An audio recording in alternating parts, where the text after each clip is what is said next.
Dasher and Dancer and Prancer and Vixen, Comet and Cupid and Daughter and Blitzen. But do you recall the most famous reindeer of all? Rudolph the red-nosed reindeer had very shiny nose.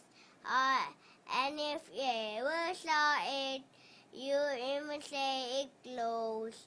All of the other reindeer you should laugh and call him names. They never let poor Rudolph playing any reindeer games. Then one foggy Christmas Eve, Santa came to say, Rudolph, with your nose so bright, won't you guide my sleigh tonight? Then how the reindeer loved him as he shouted aloud with glee, Rudolph the red-nosed reindeer, you'll go down in history.